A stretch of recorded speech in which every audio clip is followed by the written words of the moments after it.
Se você vai viajar neste feriadão, é bom já ir se adaptando, hein?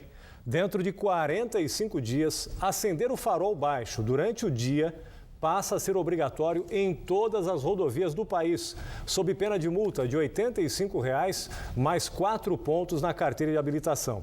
A regra passa a valer a partir do dia 7 de julho. Para repercutir essa nova lei, nós vamos conversar agora ao vivo com o Tenente Henrique dos Santos, que é especialista em trânsito e também diretor do Departamento de Trânsito da Prefeitura de Pindamonhangaba. Muito obrigado, Tenente, pela sua presença aqui com a gente. Uma boa noite para o senhor. Boa noite, Eu começo já perguntando se existem estatísticas que comprovem a eficiência do farol aceso nas estradas durante o dia também como uma maneira preventiva a acidentes de trânsito. Sim, existem estatísticas, inclusive internacionais, que já demonstram isso. É importante dizer, Márcio, que uma das regras de direção defensiva, e direção defensiva é você prever risco de acidentes, é exatamente ver e ser visto.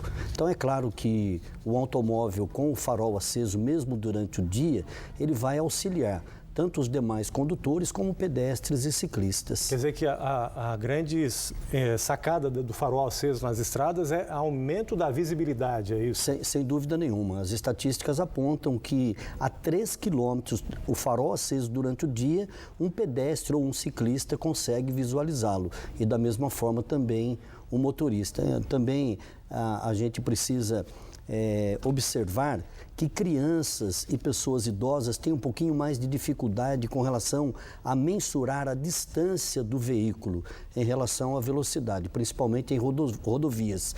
É claro que o farol aceso vai auxiliar bastante, sem dúvida. Quer dizer, sendo mais visível, diminui o risco de um acidente, uma colisão frontal, principalmente que é um acidente muito grave em rodovias. São as ocorrências mais comuns. Agora, mas o curioso é que a lei não inclui o trânsito urbano, onde há muito mais movimento, inclusive muito mais pedestres também, atravessando o tempo todo também as vias públicas.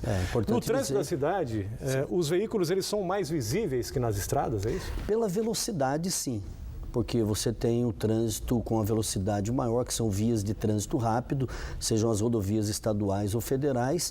Já no município, o trânsito urbano, a velocidade é menor. Mas eu acredito que com o passar do tempo também, a exemplo do que aconteceu com o uso do capacete para motociclistas e o uso do cinto de segurança nos automóveis, isso deve passar a ser uma regra geral, não só nas rodovias, porque vai diminuir.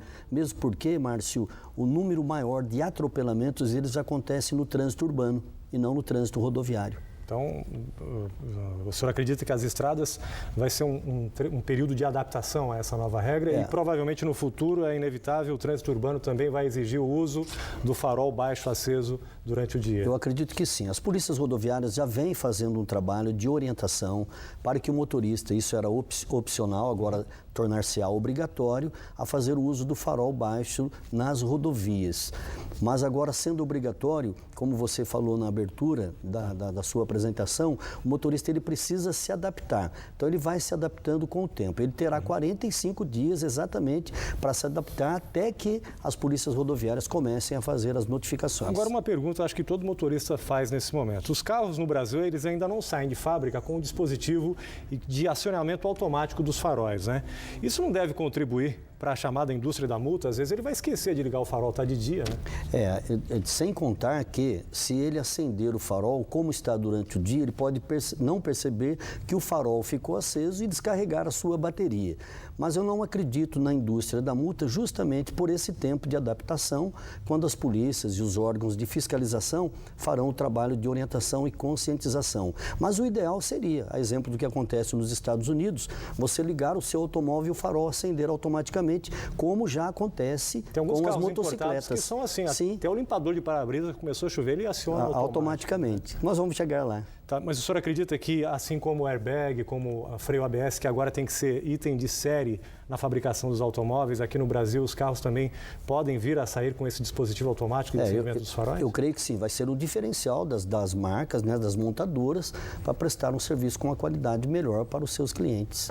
Tá ok, então o senhor acredita que é realmente uma medida viável essa do farol? O que é adotado como medida educativa para nós minimizarmos os riscos e o número tão alto de acidentes, inclusive com mortes fatais no trânsito, sempre é bem-vindo. Tá ok. Tenente Henrique dos Santos, diretor de trânsito de Pindamonhangaba, especialista em trânsito, muito obrigado aí pela sua entrevista aqui no Band Cidade, segunda edição. Obrigado, Márcio. Uma boa noite. Boa noite para o senhor. E o que todo mundo quer saber, né, é como vai ficar o tempo no feriado prolongado.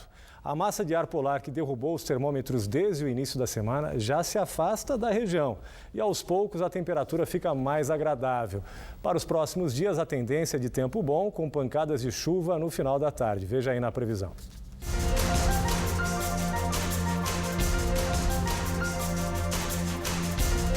Na Serra da Mantiqueira, apesar do predomínio do sol, o clima de inverno em pleno outono ainda vai continuar, principalmente ao amanhecer. A temperatura vai cair bastante em Monteiro Lobato e São Bento do Sapucaí, onde a mínima esperada é de 6 graus. Já a máxima não passa de 13 graus amanhã. Quinta-feira ensolarada também no Vale do Paraíba.